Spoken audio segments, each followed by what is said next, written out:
So welcome guys again. और आज का हमारा टॉपिक अलाइजा के ऊपर बहुत इंपॉर्टेंट टॉपिक है।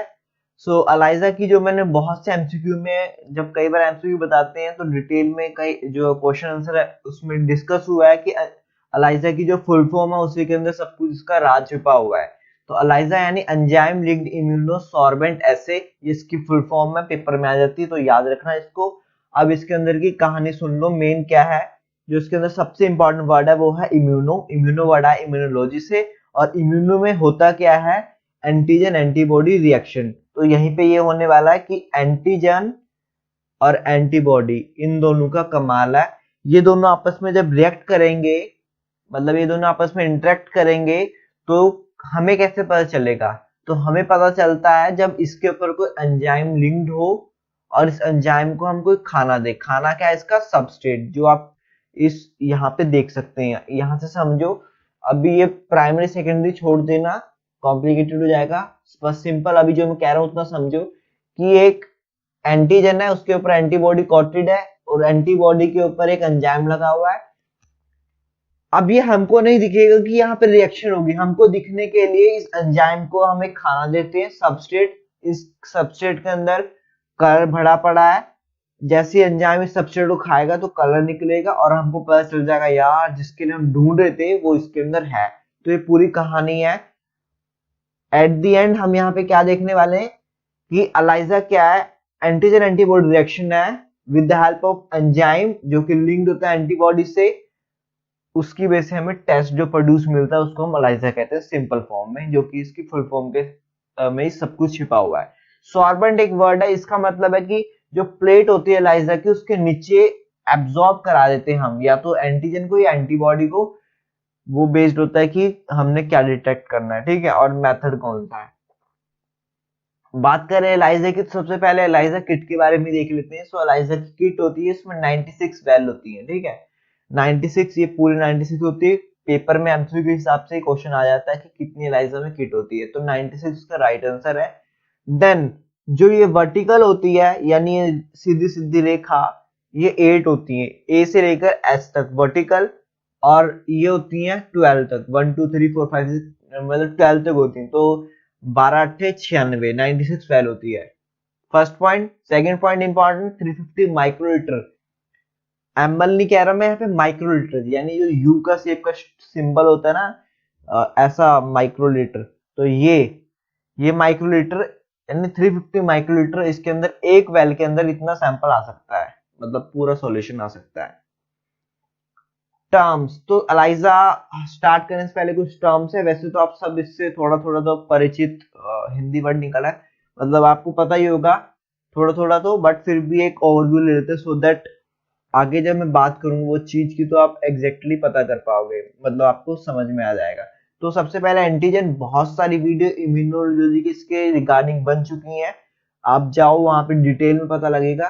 वैसे एंटीजन क्या है? Any molecule that induce the production of antibody when introduce into body. Simple language में, कोई भी ऐसी चीज जो हमारी बॉडी के अंदर जाए और उसकी वजह से हमारा इम्यून सिस्टम उसके खिलाफ एंटीबॉडी बनाए, तो वो एक एंटीजन है। Antibody, protein produce in response to antigen. तो जो एंटीजन हमारी बॉडी के अंदर गया उसके खिलाफ हमारी बॉडी कुछ बनाती है जो कि प्रोटीन इन नेचर होती है, ठीक है, प्रोटीन से बनी होती है वो, बट उसका असली नाम उन प्रोटीन क्या होता है? एंटीबॉडीज। तो ये भी बहुत इंपॉर्टेंट पॉइंट है।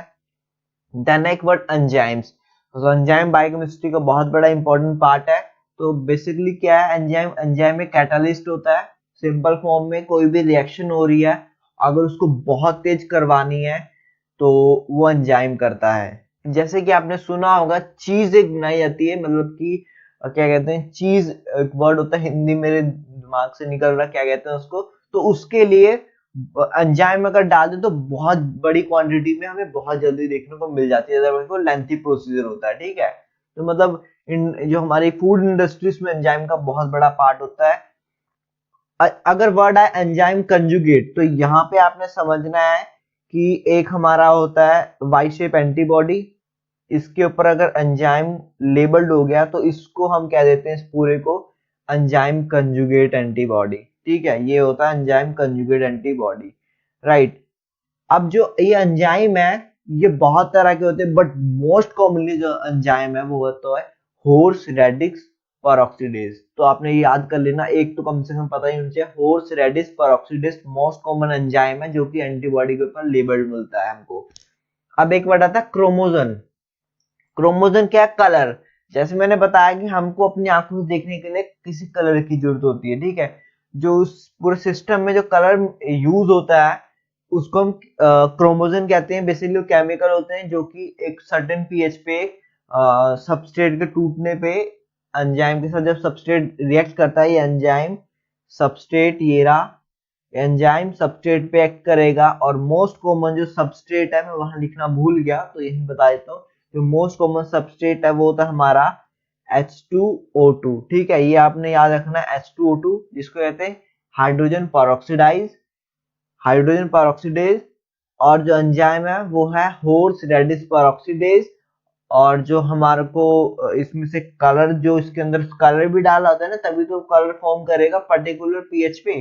जैसे चेंज होगा तो कलर जो है वो है हमारा TMB, ट्राई मिथाइल बेंजोडीन। ऑल्दो यार ये इतना कोई इंपॉर्टेंट चीज नहीं है, बट आपको थोड़ा पता होना चाहिए कि ऐसे भाई ऐसी भी कोई चीज होती है। बाकी मेन तो काम हमारा आगे ही है एलाइजा के बारे में, डायरेक्ट इनडायरेक्ट। सो ये भी एक चीज होती है क्रोमोसोम। सबस्ट्रेट मैंने बता दिया गया। और स्टॉपिंग, जैसे एंजाइम सबस्ट्रेट पे काम करता है तो कलर प्रोड्यूस होने लगता है।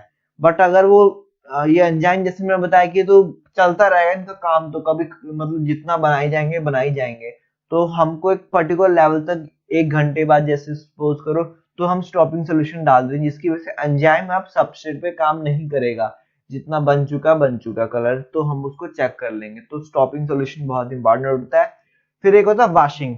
वॉशिंग तो सिंपल यार, वॉशिंग मतलब साफ करना। इसमें क्या होता है, जैसे ये हमारी वेल है, मान लो ये हमारी एलाइजा की प्लेट है, इसमें जो एंटीजन है ये, और हमने डाली एंटीबॉडी, उसके बाद हम वॉशिंग कर देंगे इसको, ताकि जो अननेसेसरी एंटीबॉडी यहाँ पे, मान लो कि यहाँ पे कहीं और भी एंटीबॉडी है, यहाँ भी कोई एंटीबॉडी है, यहाँ भी कोई एंटीबॉडी, जैसे हमने वॉश किया इसको तो अननेसेसरी एंटीबॉडी जिसकी हमें जरूरत ही नहीं है यहाँ पे वो हट जाएंगी। ये होता है वॉशिंग काम। ये हर स्टेप में करना पड़ता है हमें। एंजाइम वाले एंटीबॉडी तब सबस्ट्रेट डालेंगे, तो मतलब ये बहुत इंपॉर्टेंट चीज होती है। ये थ्योरेटिकल पार्ट है यार, आपको मिल जाएगा बुक्स वगैरह में। ये अभी हम जस्ट एक इसकी प्रोसेस की बात करने वाले हैं जो कि मेन चीज होती है, ठीक है। सो उसके बाद एक आता है कि क्वांटिटेटिव और क्वालिटेटिव। जो एलाइजा है ये हम टेस्ट पे बेस करें तो जो रिजल्ट आता है वो दो बेस पे, एक क्वालिटेटिव एक क्वांटिटेटिव। यार वैसे तो ये बहुत ही अलग से टॉपिक जाना चाहिए था क्वांटिटेटिव, पर मैंने कई बार देखा कमेंट्स में आता है कि सर ये क्वांटिटेटिव के बारे में बताओ कैसे होता है। तो जस्ट एक ओवरव्यू देख लेते हैं। शायद डीप ना चल जाऊं मैं, अगर कहीं बात हुई तो एक बार देख लेते हैं, ठीक है। अगर बात करें क्वालिटेटिव की तो क्या होगा, एंटीजन है, एंजाइम लेबल्ड है, एंटीबॉडी है। एंटीजन है और एंटीबॉडी के ऊपर एंजाइम एक लेबल्ड है, सबस्ट्रेट दिया, कलर आ गया, दैट्स ऑल। कलर आया तो हमें अपनी आंखों से दिख गया, पर हमने बोल दिया कि पॉजिटिव है ये। कलर नहीं आया तो नेगेटिव है। अकॉर्डिंग टू कौन सा कलर आएगा वो प्रीफिक्स होता है हर एक टेस्ट के अलग अलग। सपोज करो पॉजिटिव है पिंक कलर, तो हाँ ठीक है भाई पॉजिटिव है। ये हम सीआरपी के लिए कर रहे थे और सीआरपी इस बंदे का पॉजिटिव है, एग्जाम्पल के तौर पे हम देख रहे हैं, ठीक है। पर अब बात करनी है सीआरपी इस बंदे को पॉजिटिव पर सीआरपी कितना आया है, तो वो हम चेक करते हैं अपने क्वांटिटी मेथड से। जैसे कि बता रहा नाम ही क्वांटिटी बताएगा सीआरपी पे कितना है हमारी बॉडी के अंदर। तो उसके लिए सबसे पहले क्या होता है, हमारे पास कुछ अपने पास कुछ होते हैं स्टैंडर्ड, ठीक है। जैसे 25, 50, 75, 100, ये क्या है। जैसे मान लो एमजी में हम एक रीडिंग ले रहे हैं, कोई भी सीआरपी को सपोज करो हम एमजी में काउंट कर रहे हैं इस बार, तो हमारे पास एक रीडिंग है 25 mg। अगर हम इसको रन करते हैं मशीन के अंदर तो उसका मान लो रीडिंग आती है 2.5। 50 mg हम सीआरपी का जो हमारे पास स्टैंडर्ड है कहां से मिलेगा, ये बायोपैथ एक कंपनी है जो हमको स्टैंडर्ड देती है इसकी। तो 50 वाले का आया, हमने मशीन में टेस्ट किया तो 50 की रीडिंग आई 0.5। 75 एक mg स्टैंडर्ड है उसी कंपनी का, उसकी रीडिंग है 7.5। 100 mg उसी कंपनी का है सीआरपी के लिए सपोज करो, तो उसकी रीडिंग आई 10, ठीक है। तो हुआ क्या, मैंने किया जो रीडिंग आई मतलब, तो मैं एक यहां से सीधी लाइन ले गया ऐसे, और जहां पे 25 था मैंने एक बनाया और ऊपर ले गया, ये थोड़ा टेढ़ा हो गया और ऐसे करके मतलब ऐसे ऐसे ले गया मैं इसको, ठीक है। तो फिर एक मुझे मिल गया यहाँ पे इतने सारे पॉइंट, ये पॉइंट मिल गए मुझे यहाँ पे। फिर मैंने एक लाइन खींच दी, तो ये हमारा स्टैंडर्ड तैयार हो गया। कुछ नहीं करा मैंने, कंपनी से आया, जस्ट मैंने उसको ग्राफ में कन्वर्ट कर दिया, ठीक है। 25 आया, मैंने 25 mg का कर दिया और ऐसे करके एक स्टैंडर्ड हमने बना लिया ग्राफ, ठीक है। तो अब इसके बाद क्या हुआ, इसके बाद हमने एक सैंपल रन किया, अननोन सैंपल, जिसका हमें पता नहीं क्या चीज है। जैसे सपोज करो मैंने अपना सैंपल रन किया, ठीक है, और उसका हमने सैंपल रन किया, मानो सीआरपी का किया, तो उसकी रीडिंग आई, हमने मशीन के अंदर टेस्ट किया ना, तो मशीन के अंदर उसकी रीडिंग आई, सपोज करो 1 आई उसकी, ठीक है। जो सॉल्यूशन का कलर आया वो बहुत ही कम था, ठीक है, बहुत ही कम था रेड कलर सॉल्यूशन का, तो इसलिए उसकी रीडिंग 1 आई, क्योंकि जितना कलर ज्यादा होगा उतनी ज्यादा हमारे पास रीडिंग आएगी। तो सपोज करो उसकी रीडिंग 1 आई, तो मैं क्या करूंगा, मेरे पास ग्राफ तो पड़ा है, तो 2.5, जैसे यहाँ पे तो हमको नहीं दिख रहा, पर जो एक्चुअल में ग्राफ होगा उसमें तो आपको दिख पता होगा कि लाइनें लगी होती, तो हम आसानी से पता लगा सकते हैं 1 कहाँ आएगा, तो 1 यहाँ पे आएगा नीचे। तो मैं क्या करूंगा, एक लाइन खींचूंगा और जहां पे क्रॉस कर रहा है, मतलब यहाँ पे इस पॉइंट से नीचे ले जाऊंगा। 25 से पहले यहाँ पे तकरीबन मान लो 10 है, तो मैं बोल दूंगा यार मेरा जो आया वो 10 mg आया है सीआरपी, ठीक है। सपोज करो किसी का बहुत ज्यादा गाढ़ा आया है, 20% उसको बहुत ज्यादा गाढ़ा है, तो उसका हमने टेस्ट किया तो उसकी रीडिंग आ रही है 8, तो 8 पड़ेगा यहाँ पे। तो जो हमारे पास ग्राफ बना हुआ है मैनुअल तरीके से, हम ऐसे लाइन खींचेंगे और एक लाइन नीचे, तो तकरीबन इसका 8 है, तो 80 के करीब इसका mg सीआरपी आ जाएगा। तो ये तो एक मैनुअल तरीका है, बट मशीन में क्या होता है, मशीन में पूरा ऑटोमेटिक फीड हो रखा है, ओनली ग्राफ ग्रुप सब ये फीड है, पूरा रीडिंग आएगी वो। हम तो ऐसे कर रहे हैं, हमें स्केल से करना पड़ेगा, मशीन जस्ट जल्दी जल्दी से करके हमको सीधा रिजल्ट दिखाएगी, यार इस बंदे का 70 या 80 mg रिजल्ट आया है। तो यार ये क्विक है, एक तरीके से मैंने बताया आपको कि कैसे होता है। अब हम देखने वाले हैं यार अपना ओरिजिनल टॉपिक, ठीक है, जो है type of ELISA test. So ELISA जो मेथड होते हैं वो कौन कौन से, डायरेक्ट, इनडायरेक्ट, सैंडविच अलाइजा और कॉम्पिटिटिव अलाइजा।